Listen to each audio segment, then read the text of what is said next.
Punjab agriculture university के द्वारा लगातार पराली प्रबंधन के कई इंतजाम किए जा रहे हैं और ऐसी एक मशीन तैयार की गई है जिसका नाम है सरफेस सीडर। ये जो मशीन आप देख रहे हैं ये पराली के अंदर ही गेहूं की इस तरीके से बिजाई करती है कि गेहूं की फसल काफ़ी मजबूती के साथ तैयार होती है और उस पर मौसम का जो असर है, बेमौसम बरसात की बात करें, आंधी तूफान या फिर ओलावृष्टि की बात करें, उसका भी असर नहीं पड़ता। हमारे साथ पंजाब एग्रीकल्चर यूनिवर्सिटी के फसल विज्ञान विभाग के एचओडी डॉक्टर मक्खन सिंह भुल्लर साहब मौजूद हैं। डॉक्टर साहब, ये मशीन को कैसे एक्सप्लेन करेंगे, कैसे काम करती है? हाँ जी, जैसे आपने पराली के बारे में बोल रहे हैं जी, तो झोने की पराली सामने का जो मुद्दा बहुत बड़ा एक चैलेंज है। सो उसका सौखा समाधान हमने दिया है कि जब हम झोने को काट लेते हैं उसके बाद ये मशीन है जो थल्ले इसके कटर लगा हुआ है, ऊपर इसके बॉक्स लगे हुए हैं 3। एक में हम गेहूं का बीज डालते हैं, दूसरे में डाया डालते हैं और तीसरे में कहीं भारी ज़मीन हो थोड़ी यूरिया भी डाल सकते हैं। सो उसमें हम सीड और खाद डाल देते हैं। जब हमारी झोने की कटाई कर दी उसके बाद इसमें हम इसको चला देते हैं ट्रैक्टर से। सो आगे आगे जो बीज और खाद गिरी जाती है और पीछे जो झोने की पराली को ये कट करके इसको एक जैसा खिलार देता है खेत में। उसके बाद पानी लगा देते हैं। तो बस इतने से ही ये हमारी पराली भी समझगी और हमारा जो कणक की बिजाई भी होगी। अच्छा डॉक्टर साहब, पराली अगर ज़मीन पर रहेगी, एक लेयर बना देगी, परत बना देगी, तो उसके क्या फ़ायदे हैं? इसके सर आपका बड़ा अच्छा सवाल है। पराली के एक तो पराली हम जैसे गोबर खाद है, एक तरह की खाद है जी। जब ये गलती सड़ती है, जो तत्व हैं ये खेत में डालती है। सो जब हम लगातार पराली को खेत में रखते हैं तो खेत की जड़ी उपजाऊ शक्ति है बहुत बढ़ जाती है। सो एक तो इसका बड़ा फ़ायदा ये है।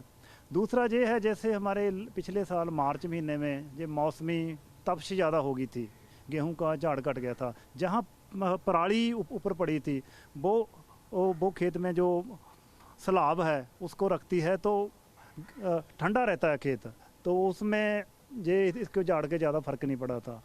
और तीसरा इसका फ़ायदा ये है, जब पराली एक बराबर फैली होती है तो जो नदीन हैं, जो खरपतवार हैं, वो बहुत कम उगते हैं क्योंकि वो पराली के नीचे उग नहीं पाते। सो जो नदीन नाश की खपत है वो भी इस तकनीक से ये कम होती है। और चौथा फ़ायदा ये है, 500-600 रुपये एक किले में आप झोने की पराली भी सांभ ली और गेहूं की बिजाई भी करती। कितनी कीमत है सर इस मशीन की? इसकी तकरीबन 80,000 है जी। 80,000 है, दूसरी मशीनों से बहुत ज़्यादा कम है जी। और सर आमतौर पे किसान कहते हैं कि डीजल का बहुत खर्चा आता है मशीनों को ऑपरेट करने में, पराली हटाने के लिए या पराली के साथ बिजाई करने के लिए, तो इसमें कितना खर्चा है? 1 एकड़ में सिर्फ आपको 2 लीटर डीजल में आप 1 एकड़ की बिजाई कर देते हो। और दूसरा ये है कि कोई इसके लिए बड़ा ट्रैक्टर की ज़रूरत नहीं, जो आम ट्रैक्टर है फार्मर के पास 35-40 हॉर्स पावर के, उससे चल जाती है। अच्छा, अब तक आपने जो किसानों को टेक्निक दी थी, मशीन मुहैया कराई, उसका रिजल्ट क्या है? हाँ जी, बहुत फार्मर बहुत खुश हैं जी। आपने भी फार्मर से बात किया, मिले हैं तो फार्मर बहुत ज़्यादा खुश हैं। अभी क्रॉप खेत में भी खड़ी है। एक जिस भी फार्मर ने जो सरफेस सीडिंग की तकनीक से कणक की गेहूं की बिजाई की है वो डिग्गी कम है दूसरियों के। मौसम का असर नहीं? हाँ जी, हाँ, मौसम का असर बहुत कम हुआ है। तो कब तक ये मशीन मार्केट में मिल जाएगी, एक आम किसान ले सकेगा? मशीन तैयार है, कहीं भी हम फार्मर हमारे साथ बात कर सकते हैं तो हम उनको पूरा डिजाइन दे के हम किसी भी कोई मैन्युफैक्चर तैयार कर सकता है जी। तो ये एक नया इनिशिएटिव है। आप देखिए, सरफेस सीडर यानी पराली के बीचों बीच उसको काट के उसकी एक लेयर बना देना और बीच में ही गेहूं की फसल की बिजाई करना। इससे किसान का वक्त बचेगा, खर्चा भी बचेगा। आमतौर पे जो मशीनें मार्केट में मिल रही हैं जिन पे सरकार सब्सिडी भी दे रही है, लेकिन उसके बावजूद वो मशीनें 1.5 से 2 लाख रुपए से कम किसानों को नहीं पड़ती हैं और उसके लिए ट्रैक्टर भी काफ़ी हैवी इस्तेमाल करने पड़ते हैं, डीजल का ज़्यादा इस्तेमाल होता है। लेकिन ये जो सरफेस सीडर मशीन है, इससे पराली की मल्चिंग करके काफ़ी अच्छे रिजल्ट सामने आए हैं। और वो ऐसा मौसम, ख़राब मौसम जिसमें पंजाब की 90% तक जो फसल है वो ख़राब हुई है, उसका कोई भी असर ऐसी जगह पर नहीं देखा गया जिन खेतों में सरफेस सीडर की मदद से गेहूं की फसल की बिजाई की गई थी।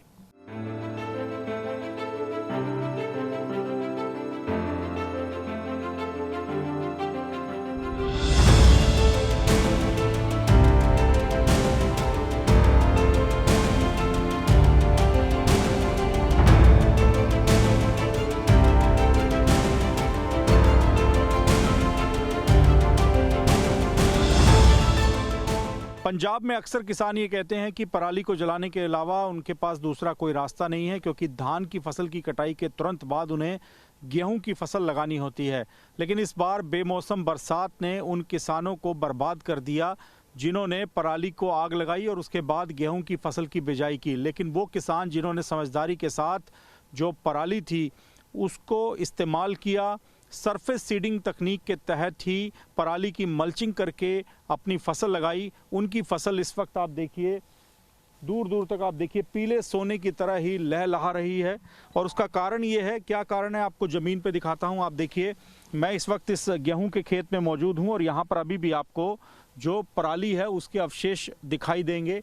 और उसका कारण ये है कि यहाँ पर जो किसान हैं गुरिंदर सिंह, उन्होंने पराली को आग नहीं लगाई थी बल्कि पराली के अंदर ही सरफेस सीडिंग तकनीक के तहत उन्होंने अपनी गेहूं की बिजाई कर दी थी। और नतीजा सामने है कि लगातार तेज हवाएं आंधियां आई लेकिन उनकी फसल जस की तस खड़ी है। गुरिंदर सिंह हमारे साथ हैं। गुरिंदर सिंह जी, ये तकनीक आप क्या कहेंगे, जब आपने अडॉप्ट की तो थोड़ा डाउट था मन में?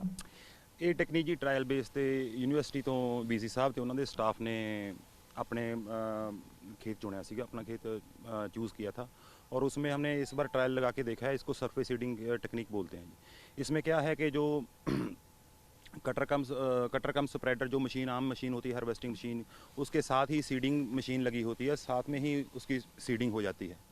तो वो नई टेक्निक है। इसके कारण जो है आपको मतलब उसके तभी आपको दिख रहा है कि फसल सारी खड़ी है। लेकिन आसपास के खेतों में हमने देखा फसल बिछ गई है, लेकिन आपके लगता है कि जड़ें मजबूत हैं इस फसल की, तभी वो इतना आंधी तूफान बारिश को भी झेल गई? ये इसके इसका कारण ये है कि इसको ग्रोइंग पीरियड ज़्यादा मिल गया सर।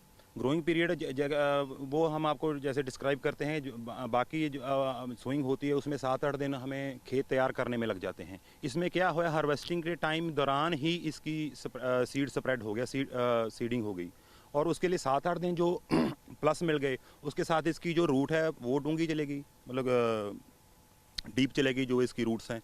और साथ में जो इस पर पराली 100% पराली खेत में ही थी। अभी भी मैंने देखा पराली के अभी भी अवशेष पड़े हैं अंदर, वो खाद की तरह बन गए। हाँ जी, और कुछ मतलब काफ़ी गल चुकी है लेकिन पराली वैसे ही पड़ी है और इसने 100% खाद में कन्वर्ट हो जाना है। जब अगली बार बहाई हो जाएगी 2-3 साल में, इसने जो ऑर्गेनिक मादा है ज़मीन का अपने आप बढ़ा देगी। और अच्छा गुरिंदर जी, आप तो पढ़े लिखे हैं, आप शायद इसी वजह से पंजाब एग्रीकल्चर यूनिवर्सिटी की टीम जब आपके पास आई आपने इसको अडॉप्ट किया, तो जो किसान अभी भी पराली को आग लगाने को ही अपना इजी ऑप्शन समझते हैं उनको क्या कहना चाहिए? देखिए, एक माइंडसेट होता है, लेकिन मैं 7-8 साल से हम खेती, मैं अकेला नहीं जो जिसने आग नहीं लगाई, मेरे गांव में 80% किसान ऐसे हैं जो आग नहीं लगाते। एडवांस है खेती में, ये हमारा गांव एडवांस है और इसका 1% भी नुकसान नहीं है। इसका फ़ायदा ही फ़ायदा है। ऑर्गेनिक मादा बढ़ता है ज़मीन का और जो आपका दूसरे तीसरे साल जो उसका झाड़ है वो अपने आप ज़्यादा आएगा। तो इसमें मतलब खेती, और सबसे बड़ी बात तो ये है कि हम अपना शॉर्ट पीरियड नहीं, लॉन्ग टर्म अपने बच्चों का भविष्य देखें। अगर बच्चों का भविष्य देख कर चलेंगे तो अपने आप ही ये टेक्निक्स आप अडेप्ट कर लेंगे हम। अगर आप अपने बच्चों को अपने गंदा एनवायरनमेंट देना है या पोल्यूशन देना है तो उसके हिसाब से तो ये कुछ भी नहीं है। तो गुरिंदर सिंह जैसे किसान हैं जो दूर की सोचते हैं, उनका कहना है कि अगर एनवायरनमेंट अपने बच्चों के लिए ठीक रखना है, शुद्ध वातावरण देना है, तो पराली को आग नहीं लगानी है बल्कि पराली का मैनेजमेंट करना है। और अगर पराली का सही तरीके से मैनेजमेंट किया जाए तो यही पराली एक ढाल बनकर आपकी जो गेहूं की फसल है उसके लिए काम करेगी और ख़राब मौसम, तेज हवाएं, ओलावृष्टि, इन सब में आपकी फसल जस की तस रहेगी, ना कि ज़मीन पर बिछ जाएगी, जैसा कि इस बार हम पंजाब में देख रहे हैं। तो उम्मीद कर रही है पंजाब सरकार भी और पंजाब एग्रीकल्चर यूनिवर्सिटी भी कि किसान इस बात से सबक लेंगे और पराली को आग लगाने की बजाय पराली का प्रबंधन करके इसे अपनी गेहूँ की फसल के लिए ढाल बनाकर इस्तेमाल करेंगे। लुधियाना के ईशेवाल गांव से कैमरामैन वीर सिंह के साथ मोहित मल्होत्रा, TV9।